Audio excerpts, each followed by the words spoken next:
কটা হলো? চার, পাঁচ, ছয়, সাত, জানি না।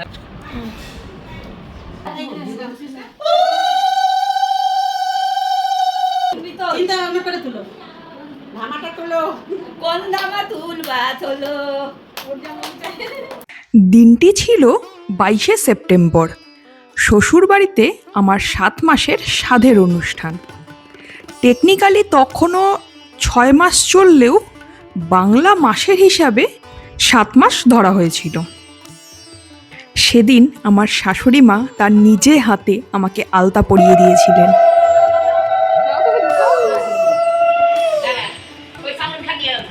বাড়ির নিয়ম অনুযায়ী সেদিন সকালে উঠে শুধু শাড়ি এক পার করে পরে আমাকে দুধ কলা খেতে হয়েছিল।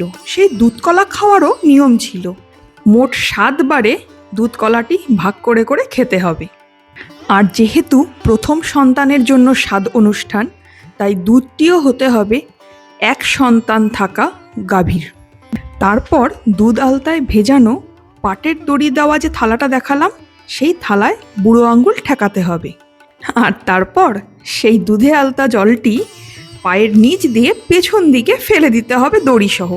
উফ, কত নিয়ম, তাই না? যাই হোক, সব নিয়ম পালন করে তারপর আমি রেডি হয়ে নিলাম পরবর্তী অনুষ্ঠানের জন্য। 2 হাতের পাতা এতটা ফুলে গিয়েছিল যে কিছুতেই চুড়িগুলো আর পরতে পারছিলাম না, অনেক কষ্ট হয়েছিল। বাই দি ওয়ে, এই যে আমার এই নেকলেসটা, সেকেন্ডটা, এটা আমার শাশুড়ি মা আমাকে স্বাদ উপলক্ষে গিফট করেছিলেন। কি সুন্দর না? ব্যাস, আমি রেডি হয়ে বসে পড়লাম অনুষ্ঠানের নেক্সট ফেজগুলোর জন্য।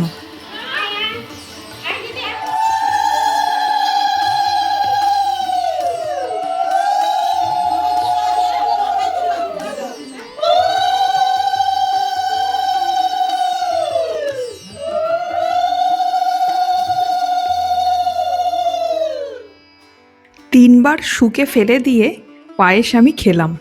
এখানেও আবার অবশ্য কিছু নিয়ম আছে। প্রথমত, খুব বড় হাঁ করে পায়েস খাওয়া যাবে না, তাতে নাকি বাচ্চার মুখও খুব বড় হাঁ হবে। আর দ্বিতীয়ত, আমার থালার এই পায়েস আমি বাদে কারা খেতে পারবে জানেন? শুধুমাত্র সেকেন্ড চাইল্ডরা, মানে প্রথম সন্তানেরা কিন্তু এই পায়েস আর খেতে পারবে না।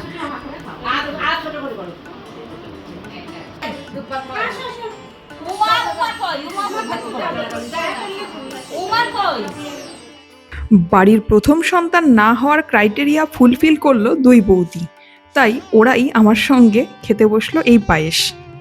খাওয়ার পর অবশ্য এই থালা যেখানে সেখানে রাখা যাবে না। থালার মধ্যে জল দিয়ে ভালো করে সমস্ত পায়েস এক জায়গায় করে সেটা ঘাসের উপর ফেলতে হবে, যাতে কেউ ওটা আর ধরতে না পারে। আর তারপর সেই বহু প্রতীক্ষিত নিয়ম।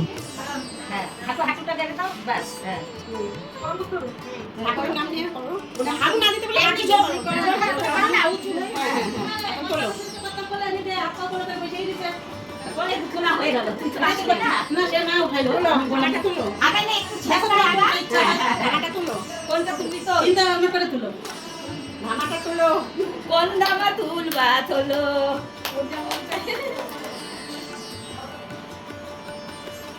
হরে কৃষ্ণ।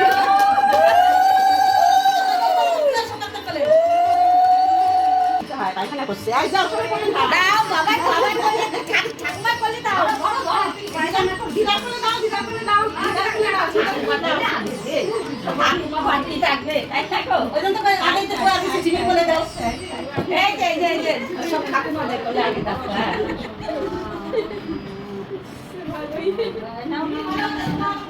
কে যে কাকে কোলে রাখবে কে জানে। বাবা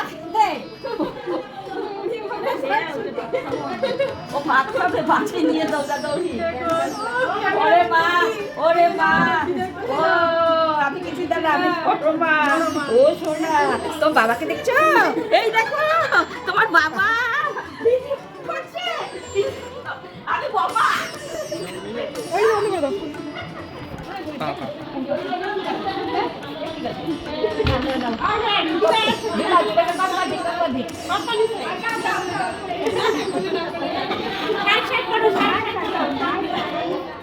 সমস্ত অনুষ্ঠান শেষে এলো খাওয়া দাওয়ার পর্ব।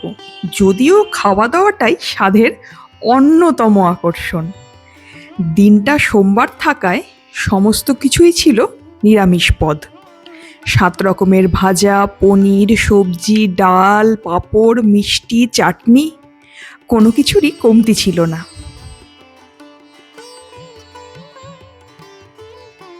দুই ননদিনীকে সাথে নিয়ে বসে পড়লাম খেতে। আমি খাওয়ার আগে ওদের মুখে তুলে দিলাম। এখানেও সেই একই নিয়ম, বাড়ির প্রথম সন্তান হওয়া চলবে না। এরা দুজনই বাড়ির দ্বিতীয় সন্তান, তাই এদের জন্য সবকিছু ছাড়।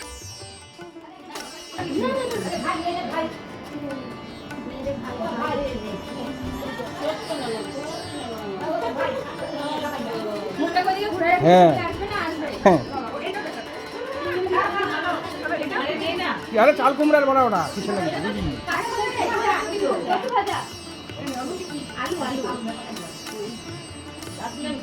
এভাবেই সেদিন সারাদিনে হলো আমার প্রথম দিনের স্বাদ। তার ঠিক একদিন পরে অর্থাৎ বুধবার ছিল আমার দ্বিতীয় দিনের স্বাদ, অর্থাৎ বাসি স্বাদ।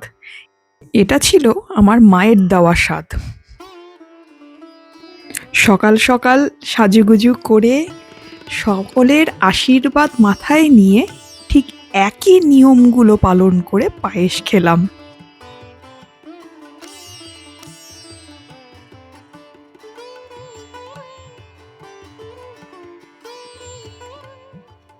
এদিনও ছিল খাবারের বিশাল আয়োজন, তবে এই দিন আর নিরামিষ নয়, এই দিন ছিল 4-5 রকমের মাছ, সঙ্গে বাকি আইটেমগুলো তো ছিলই।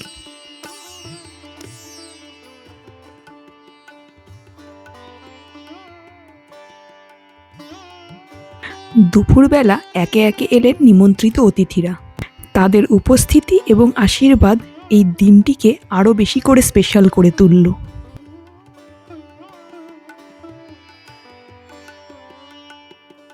সন্ধেবেলা কর্তামশাই হুজুগ তুললেন গিফট খুলবো।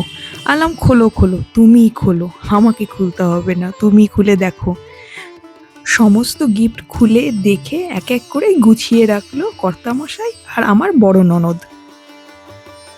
গিফটে পাওয়া কিছু শাড়ি আর কুর্তি এত পছন্দ হয়ে গিয়েছিল যে সেই কুর্তি পরেই পরের দিন মানে তৃতীয় দিন ভাঙা চালের স্বাদ খেতে বসে পড়েছিলাম। আর একটা শাড়ি এত ভালো লেগেছিল যে সেই শাড়িটা পরে তারপরের দিন সুনীল দাদুর বাড়ির স্বাদ খেতে চলে গেলাম। আমার এই ভিডিওটা ভালো লাগলে একটা লাইক করবেন কিন্তু প্লিজ। টাটা।